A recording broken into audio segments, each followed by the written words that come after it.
All right, welcome back to another episode of ICU Doc Talk. It is a beautiful fall day where I live. I'm outside hanging out with my daughter, and I'm currently cleaning a bunch of dead leaves out of her sandbox because we accidentally left it open.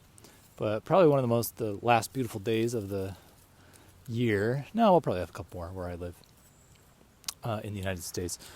Anyway, today I'm going to talk about, I want to share two stories, kind of approaching end-of-life care a little bit. I know I talk about end-of-life a lot, and there's a reason for that. I'm an ICU doctor. I deal with dying patients, and I deal with the appropriateness of, when is it appropriate to stop treatment of care for a patient, and when is it not? When should we continue, treatment? ¿Quieres dibujar con la tiza? Sí, la hoja. Okay, sorry, I thought I'd pause it talking to her, but I'll just leave that in. That's a little snippet. I speak Spanish to my daughter to try to expose her to the language. Anyway, so talking about when is it appropriate to, I'm going to share a couple stories. So it's a little bit of a kind of story time, patient story time, obviously with anonymized to place and time. And, the patients are anonymous, of course. But the stories are real. So let me just jump into a story to kind of get to what the point of what I want to talk about today. Maybe I don't even really know the point, and I'll arrive at it sometime. That's kind of how my brain works. I don't plan very well. I just act. I'm kind of more of a spontaneous person, and I don't really I'm not a fastidious planner, which is what my wife is, and she's amazing at stuff like that, which makes us a very good match with planning things in our life. Anyway, so I had a patient who was very sick with, it was leukemia. And he had the diagnosis for several months, and it was as an outpatient with his family, and was doing okay. But oftentimes as these disease takes its course, he ended up in my ICU, and he ended up being very sick and starting to get much worse a lot faster. Now, as an outpatient, before he got really sick, he was seeing a lot of specialists, and he was walking, he was ambulatory, and he was doing, well from a functional status. He was obviously sick with cancer and had a bone marrow transplant, and was on the other therapies. Anyway, he comes into my ICU now getting worse, and it's rapid. He's rapidly getting worse to the point where he needs to be on pressors, norepinephrine, vasopressin, and things like that. And then he went into multi-organ failure. And this is over the course of probably just 3 or 4 days. And then he started needing dialysis because he went into kidney failure. His liver started to fail. He was in, his liver labs were really through the roof. Just multi-organ failure, just very, very sick. And I've treated many, many patients like this, bone marrow transplant patients who have had their, bone marrow irradiated. And they're on a lot of dangerous medications that can be bad, that can leave you open to, opportunistic infections. I've seen it many times, and these patients get sick very quickly. So they get sick very quickly, and then they can die very quickly. I've coded, had cardiac arrest in patients like this many times. It's very tragic. I'm old and young. It's the end stage of, cancer, and I take care of a lot of critically ill cancer patients. And this man, unfortunately for his family, was no exception to what we often see in this type of patient population.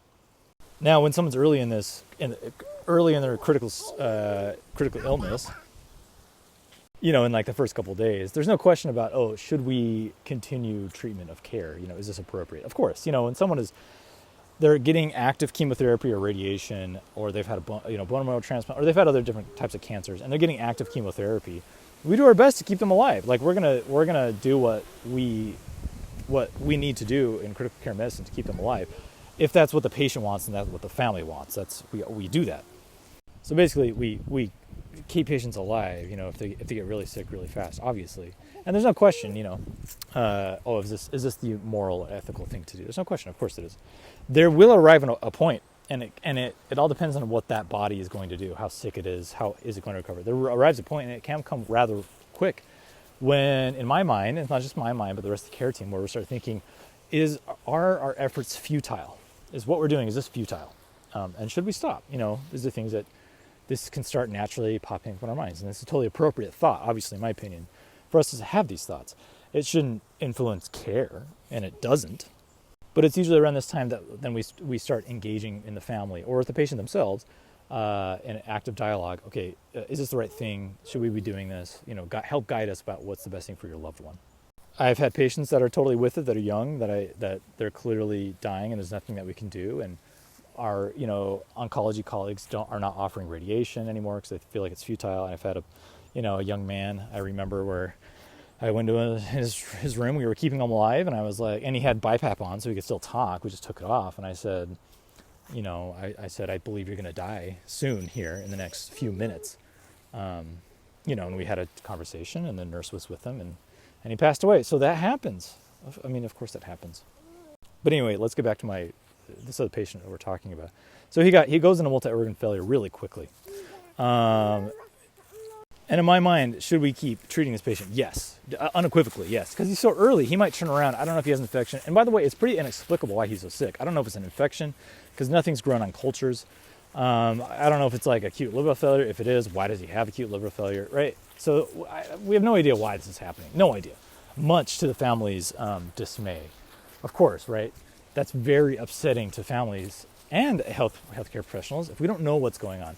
I've resigned myself to being okay with not knowing what's going on, because you don't always have to know what's going on to treat a patient, obviously.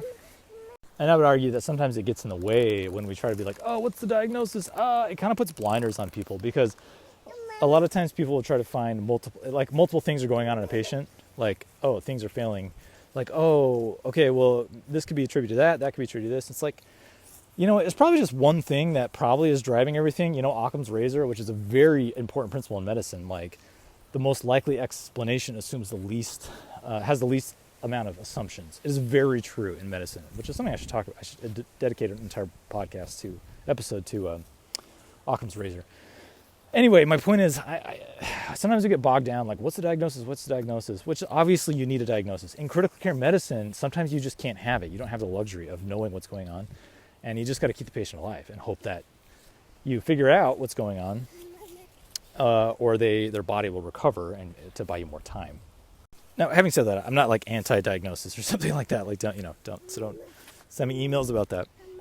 Okay, so anyway, so this patient is dying fast, multi-organ failure on a bunch of support, intubated, dialysis, all of that. And we don't quite know what's going on. Obviously, he's very sick. We don't know if it's an infection, okay, etc.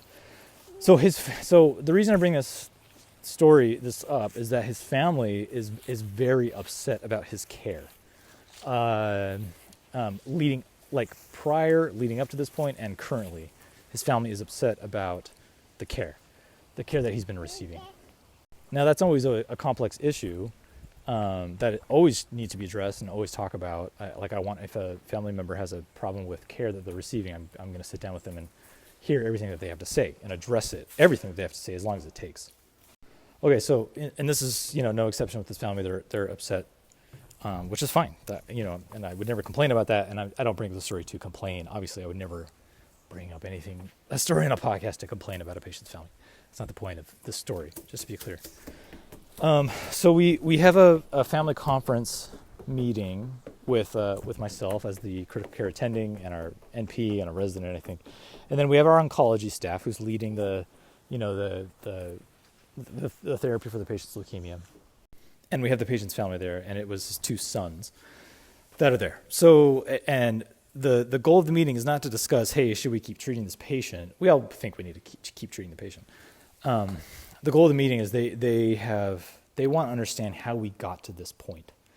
They cannot fathom how he is this sick, and they're seeking answers, and they want to understand, which is extremely understandable. I totally know why we're having this. Like, I get it. I want to answer all their questions. I want to take all this time and do everything. So we sit down, and they have a huge list of questions, and we bring up the patient's medical record up on a screen, and we're talking, and they start going through their questions. Why did this happen? Why did this happen? And so they cannot reconcile that just a week ago he was at home walking, he was getting outpatient therapy, and now he is so sick. This is a huge thing. This is a very common thing that happens with critically ill patients that have a chronic disease that are being treated for it, and suddenly they get sick. The patient's family can't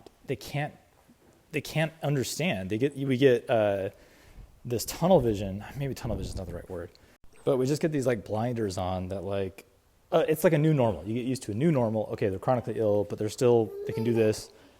And then it's anchoring to that new normal, like, oh, this is just a bump in the road. Okay, they're in the ICU. This is just a bump in the road. They'll be back home in a few days, and we'll get back on track to getting healthy. This is extremely common mentality. I've shared it on my podcast before. I had this mentality with my dad, who had a chronic illness. He had interstitial lung disease. He was very sick. He had the disease for 3 years. He died, it's a fatal diagnosis, usually 3 to 5 years. He died just a little over 3 years after he had it, and I had this bias. I've shared the story before, but I'll just mention it, that we were at one of my siblings' weddings. He was pretty sick. This was seriously like 5 months before he died. And he could barely walk up the stairs at all. We had to carry him up the stairs, but we were like, oh, I mean, he's just having a bad night. And he had a blood clot in his lungs during that night. He had a pulmonary embolism. That was why he was worse. And he should have been to the hospital. We did take him to the hospital like 2 days later. And he had a blood clot. Anyway, it's because we got anchored on that new normal. We don't want that new normal to change. How could it possibly change? So I truly understand this mentality. Truly, I do, because I had it myself. I think everybody has it when they have either they themselves are sick or they have loved ones that are sick. Anyway, so we're in this meeting. We're going over detailed, like we're bringing up vital trends and glucoses and stuff. Again, my tone, it sounds like I'm being like a snob here, but I'm not. I'm trying not to be now, and I wasn't then. I wanted to go over all this stuff with the patient's family. I wanted them to be on our team. You know what I mean? I didn't want them to be antagonism with their care team that's taking care of their dad. So we're 30 minutes in this meeting, and then going over all these details. And one thing I say to them that I try to like have some coherence to what's going on, and I say something new is going on. We don't know what it is, but something new is clearly going on.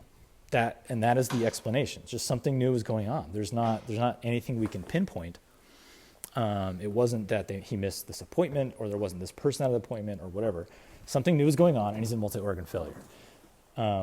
And we're trying to read data. I didn't say this, but I was thinking, I think now retrospectively, they were trying to look at data points and figure out when things went wrong, to kind of do like a root cause analysis. It's like, we're not going to figure it out.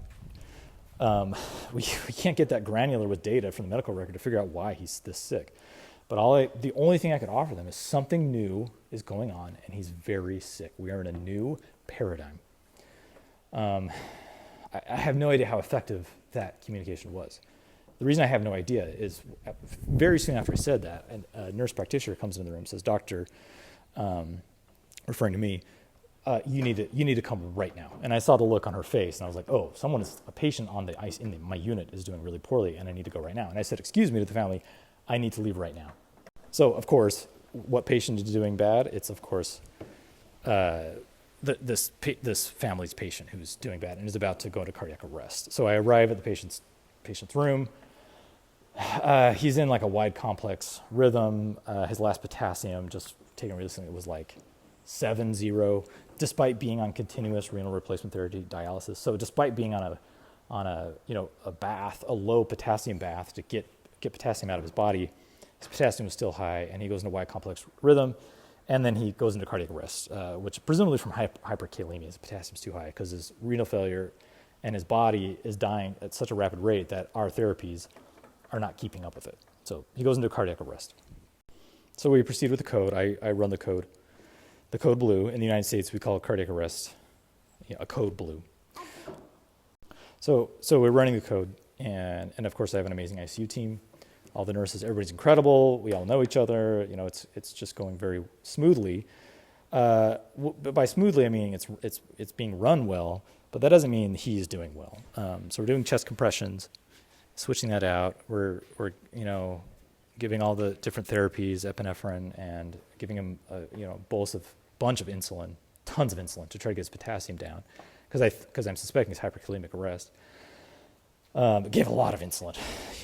Typically, you give 10 units of insulin with an amp of dextrose, and we did that multiple times over. So it's around 5 minutes into this that I see his sons at the door, and they come in, and the one son who's his biggest advocate, biggest voice, is there at the side of the bed. Now, obviously, things have changed from our last exchange during that meeting, right? Where this is a completely different thing. His dad's in cardiac arrest, and we're doing chest compressions. So everything is different. It's a completely different thing that's going on now. Obviously, I'm stating the obvious. So after a lot of, resuscitating this patient, we do get his heart rhythm back and his heart rate back. And during all this, I'm talking to his son. I was like, we're doing this. I'm reviewing things. But then we lose the patient again. He goes into cardiac arrest again. So we're going through it. We're about 30 minutes into running this code blue and trying to resuscitate him and get him back. Ultimately, around that time, 30, 45 minutes, if we're still, coding, I start to think that we are in medical futility range of running a code blue and resuscitating, and that the patient likely has may have irreversible neurological injury, and their chance of even if we get them back, of ultimately surviving is extremely low. So it's usually at that time that I decide, maybe we need to stop this, and it's something I propose to the entire team. As the leader of the team, I take it, it's my, I think responsibility, I think everybody's responsibility to be like, hey, maybe we should stop doing this. So I looked at the son and I said, I don't think he's going to survive. I forget my exact words, but I said something along those lines, like, I think this is futile. He is not going to survive, and I think we should stop our efforts if it's okay with you, with his consent. And he saw the situation, right? This is all happening before his eyes, and he said yes. So we stopped, and his family came in to be with him as he passed away. And that's what happened with that story there. All right, and then the next story I wanted to share is about a woman who had a cardiac stent, placed in one of her coronary arteries. And then she came into the emergency department with chest pain, and then went to the cath lab where they looked at her vessels to see if she had, a heart attack or, something wrong with those vessels. And they found some thrombosis just in front of that stent, which is a problem, which explained her symptoms. And while she was in the cath lab, she coded. She went into cardiac arrest right at that moment, and to the point that she needed to be placed on ECMO. So we put her on ECMO. I was down there doing. I wasn't quite on the service at that time, but I was down while we placed the patient on ECMO. And then I was on the cardiac ICU service like the next week, so I was taking care of this patient. And she had her heart function was bad. So she was put on ECMO, VA ECMO, obviously, veno-arterial ECMO. And then an Impella was placed as well, which I think is generally good practice. So in my opinion, for those that are interested, if someone is in, we call this ECPR, ECMO CPR, where we're doing CPR and placing someone in ECMO. And for her, it was done very well. It happened in the cath lab, which ECMO codes that happen in the cath lab are usually pretty smooth because you have the interventional cardiologist there, right, and you have fluoro right there. So it happens, it's very smooth in terms of ECPR goes, rather than on like an ICU or in the ER. It's the ED. It's could be much smoother. So it was very smooth. But in my opinion, what I was saying is, if someone goes on VA ECMO for heart failure and they have a bad ejection fraction, you should immediately put an Impella in, a left ventricular Impella, to decompress the left ventricle. Because if the whole point of putting someone like this on ECMO is a bridge to recovery, or maybe a bridge to a permanent VAD, and you don't want to kill the heart. And LV distension, you get LV distension from the retrograde arterial flow that comes back up the aorta, and that'll kill the heart. So you need to decompress the heart, and an Impella is a very reliable way to do that. There's other things you can do. You can put in an aortic balloon pump. There's more non-aggressive things you can do, like generous PEEP and diuretics and stuff. But people are probably in renal failure and stuff like that. You can also do an atrial septostomy, which some institutions do, some don't. Which you literally go into the heart and create a hole in between the atria, which helps decompress the left side of the heart into the right. Anyway, I've written some review papers about the different types of methods of decompression of the LV. Anyway, people think, one institution will think something is gospel, the other institution will think it is they're a heretic for even mentioning that. Anyway, I digress at that point. Anyway, this patient, she had VA ECMO and an Impella placed. And there's a reason this is very important information. So for those that don't know, an Impella is it's a little pump. It's a tiny pump that it's slender, that that you slip through past the aorta into the left ventricle, and it pumps blood from the left ventricle into the aorta. So it helps assist the left ventricle. You can put it in the right side as well, and it is a ventricular assist device. So the patient was on this and ECMO, which is also to support the heart. And then the patient comes up to the cardiac ICU to be taken care of as maybe a bridge to recovery or a bridge to probably not a transplant candidate for specifics that I don't need to get into. But anyway, she eventually, about a week later, she comes off ECMO. She looks like she does have some heart recovery and is able to come off ECMO. So she's decannulated by a cardiothoracic surgeon and is taken off ECMO. So I'm taking care of her some evening for a couple of nights, working nights. And she's not doing well now off of ECMO. She still has this Impella pump in place. But she's not doing well. Her ejection fraction is like 10%, which is how well her heart is beating. She's not doing well. She's kind of stagnant. She's needing inotropes, some pressors and epinephrine, norepinephrine to keep her heart beating, and then she needs the Impella.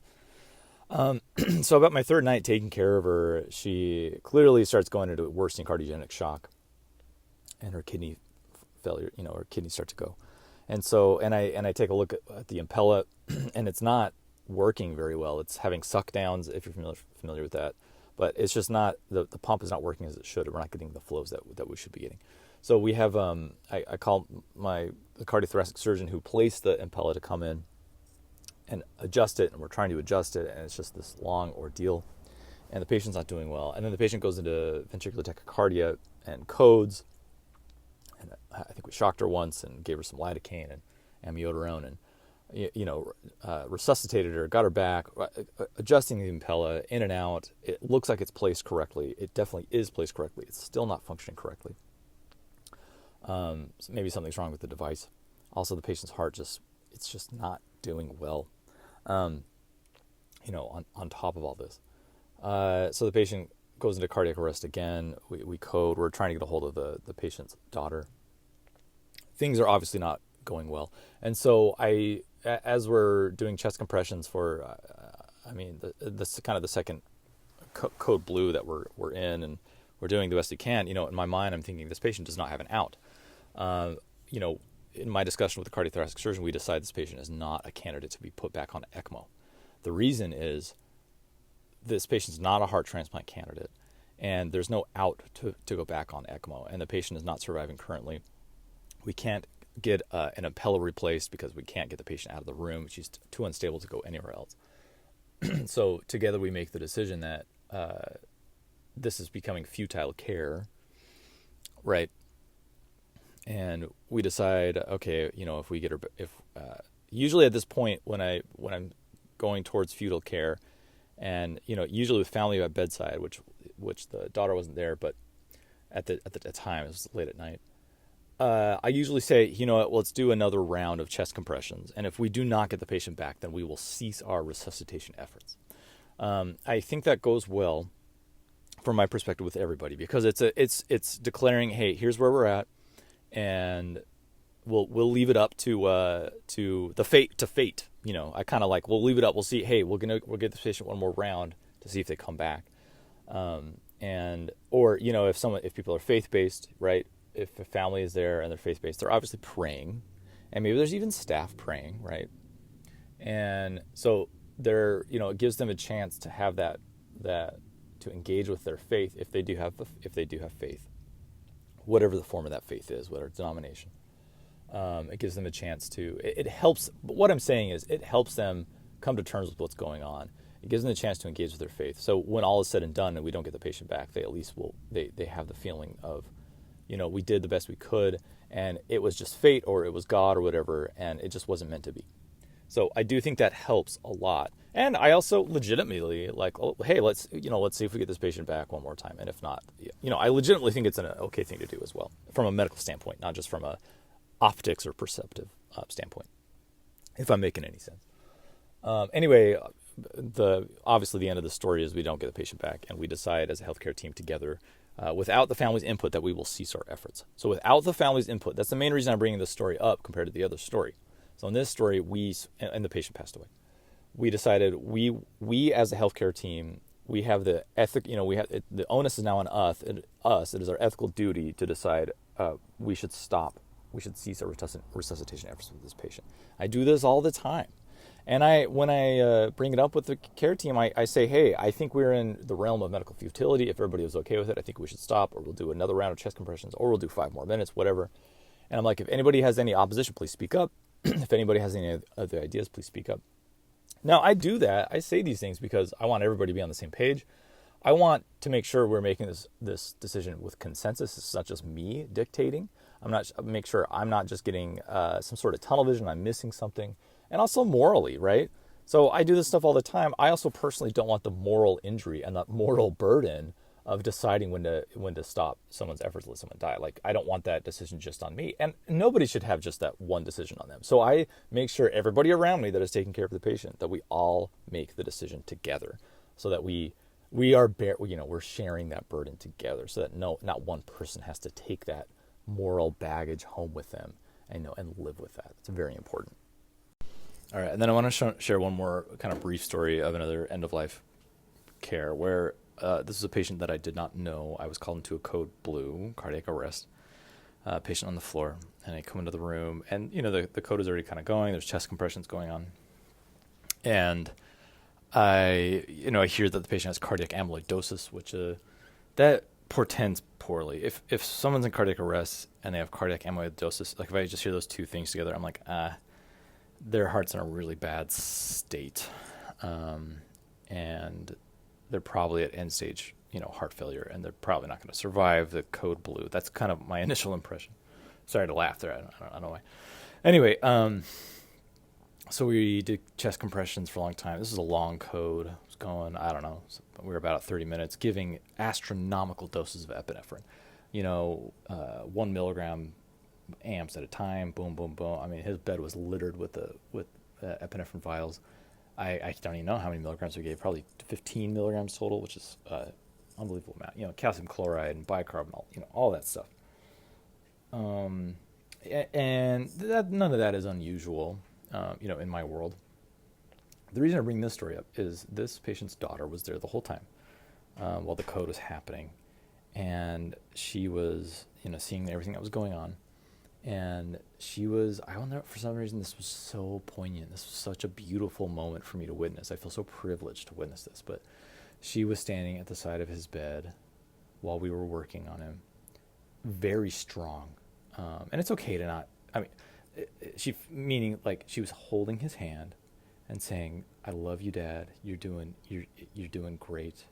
I love you so much. You've been such an amazing dad. Just saying these with confidence, just the calmness and the in her voice to comfort her dad as he's passing away, holding his hand. For some reason, it was just extremely beautiful moment.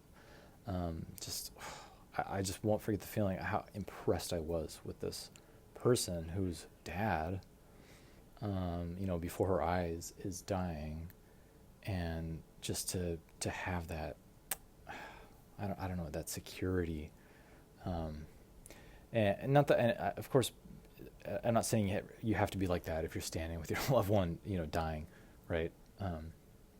It was just such an incredible moment. I don't know, it was so special to see, and we said, I think we're gonna stop doing this, and she was like, yes, and understood perfectly well, and didn't really even talk to us that much. She was just there for her dad as he drifted off, and it was just, it's incredible. All right, so basically I've shared these kind of 3 stories. So what's my point, with talking about these things? And, as I started out talking about this, I don't think I knew what my point was. So these are, 3 people that died in the hospital under intensive care in very different circumstances, right? These are extremely different types of patients, different family dynamics.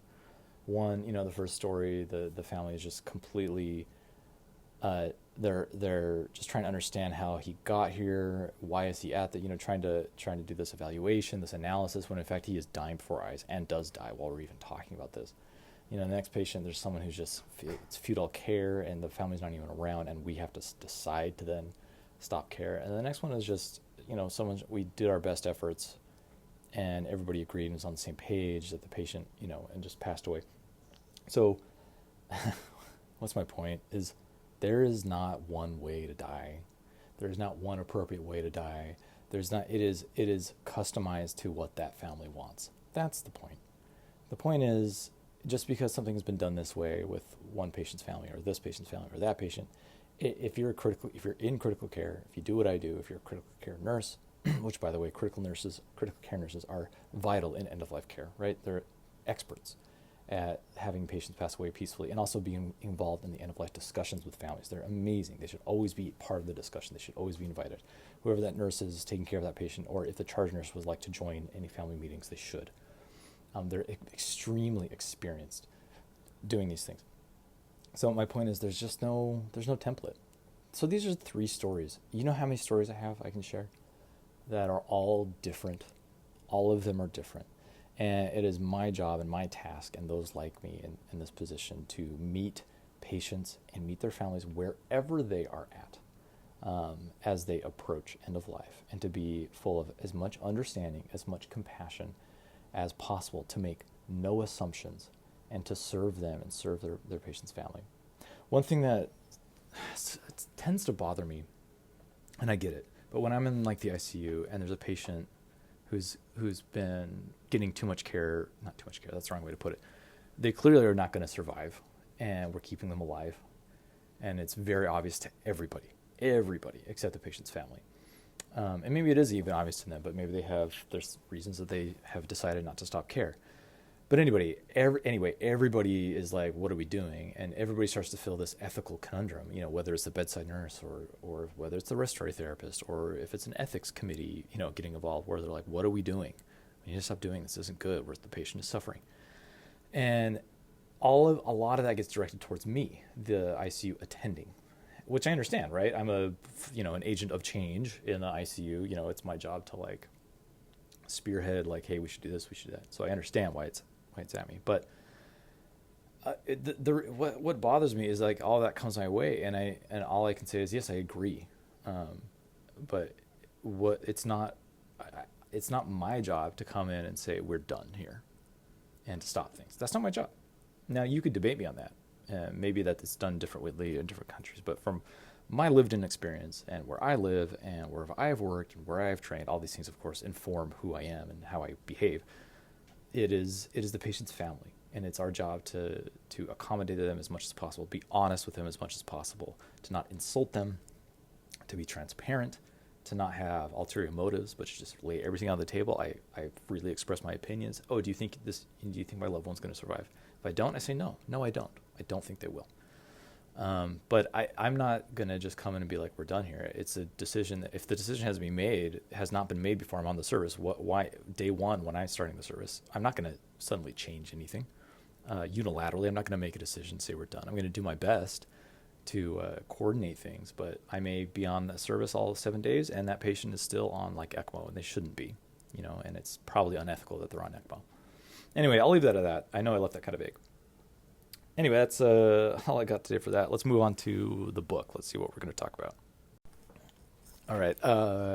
This week, I'm going to be talking about a book called How to Hide an Empire, A History of the Greater United States. This is by Daniel Immerwahr. His last name is spelled Immerwahr. This was published in 2019. It's about 500 pages. So to kind of sum this book up in a sentence is that the United States is in everybody's backyard. It's in the world. We are in the world's. As I'm saying, as a United States citizen, we are in the backyard of everybody. The book is a really sweeping and scholarly work, and it sticks to its guns to prove a very poignant fact about the United States. It was created as an empire, and it continues to operate in kind of that way today. Maybe an empire is not the right word, but it does operate in a similar way. The author provides a really jaw-dropping account of how the American empire was formed soon after World War II, and how that empire has taken on a modern-day transformation where it sells itself as an egalitarian democracy, but it's actually a pointillistic empire spread across the world.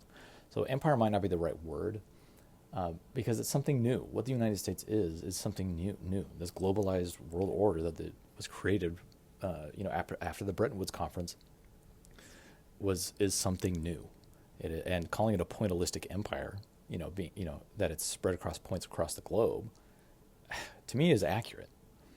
So first, he kind of explores the vast American territories that America controlled around World War II. We commemorate Pearl Harbor bombings, but everybody seems to forget that this was a coordinated attack on also other American territories that same day, namely the Philippines and other territories too. We don't commemorate those attacks because we don't consider those territories to be American soil, but they were. America had territory in the Philippines, Guam, American Samoa, Hawaii, Alaska, American Virgin Islands, Puerto Rico. After World War II, these territories were literally treated as social, medical, and architectural testing grounds, with the fraction of the oversight if they occurred on the mainland. What I mean by that is, like, the Philippines had a white apartheid where American businesses' ventures went to boom and die with no benefit to the native population. 1.7 million people died in World War II in the Philippines. The majority were Filipino. This is the worst death toll on American soil ever. Have you ever heard of it? I hadn't until I read this book. The American Empire was interested in the land of those territories, but not the people of those territories, which is a very familiar theme. When it was discovered that hookworm was widespread in Puerto Rico, it was suggested that the high population density of such a, quote, degenerate people was the cause, and that a culling of the population was the only cure. However, anti-parasites were tested on the people with zero oversight, including blatant genocide by physicians, and the medication was created, all of which everybody benefited from the creation of the medication that was done there. Sorry, twist my words. From birth control to female sterilization, these crimes were perpetrated on Puerto Ricans, all of which we all benefit today. The author goes on with more atrocious accounts of grave crimes against humanity that occurred in all of these territories. Martial law in Hawaii, where executions occurred regularly, Japanese internment camps in Alaska with zero oversight. Many, many examples abound that are not really talked about in our cultural zeitgeist, right? We tend to focus on the atrocities of, like, communist regimes, which, single-party communist regimes. In our American culture, we focus on those things, as we should. I'm not saying we shouldn't, but we don't hear about these other things that the United States has done. In my opinion, not the authors, but in my opinion, the things the United States have done are on par or even more than single-party communist rule. Of course, that is a huge statement that I just said. I'm happy to be challenged on that. You can email me about that. And I've had many debates with many people about that. But there are many, many things the United States have done, from overt murder, genocide, destabilization of democratic elected leaders. I mean, the list goes on and on and on and on. And we don't talk about these things because we live in a nationalized culture. Okay, and then something curious happened after World War II. For the first time in the history of the world, a world power gave up its territories. The United States gave up a bunch of territories. They were, quote, returned to their native people. But why? The answer is that a modern global empire looks very different today than ancient times. While America gave up land, it strung itself up with military bases absolutely everywhere, and this completely changed warfare. America was suddenly in everybody's backyard, prompting social upheaval and recalcitrance and rebellion and all that, communist backlash and all those things. America found it too costly to its mainland empire to maintain territories while denying representation to those sovereign population and squashing rebellions like in Puerto Rico and other places. Thus, America became a pointillistic empire. Vast development in material technology like plastic and rubber enabled America to no longer be resource-driven and release their grasp on most of these territories while still having bases there to mobilize and continue its global warcraft that it can do at any time. Aviation completely changed the law of geopolitics. The U.S. maintained its empire by codifying standards for everything from screws to instruments and to stop signs. The greatest achievement of the American empire is ensuring that English is the dominant language of politics, coding, computer coding, the internet, academia. English, is the dominant language in all these things. America has achieved an astonishing cultural empire that the world has never seen before. 9/11 did not happen in a vacuum. The naive question, why do they hate us, has a very simple answer. It was retaliation for American pointillistic empire that is strung across the Middle East. There are 30 extra national, non-U.S. bases in the world.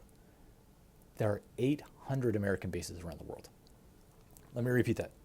There are 30 extra-national, non-U.S. bases in the world. And then there are 800 American bases around the world.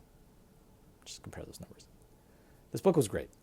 It's well-researched, seemed incredibly accurate to me. I learned a ton, and I do highly recommend it.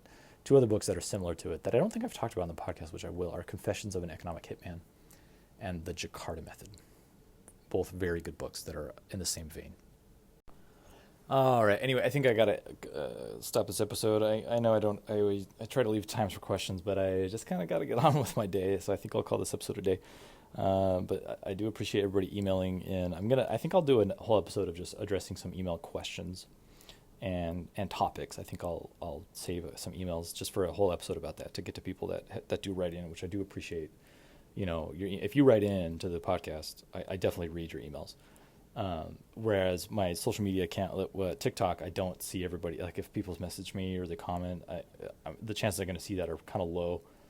But if you email me at icudoctorecmo, icudoctorecmo, ECMO @gmail.com, I will very likely see your email. And I think I respond to almost every email that I get from real people that listen. Not like, marketers or anything like that. Anyway, so email me with questions. I will, if you feel like, hey, can you do a whole podcast about this? I will do it because I do enjoy talking and engaging with people. Still trying to get guests. I want to get my sister on here. We've talked about it. She'll get on here. She does a lot in hospice care, and her insight's really valuable. I want to have my wife on here, who's an amazing educator. And also my buddy Craig, he's an immigration lawyer. We keep trying to do it. These are very close people in my life that I love dearly, and have really amazing, unique experiences, and are just awesome people. So I promise I will have a guest sometime, so you're not just listening to me. Anyway, thanks a lot. I'll see you next week.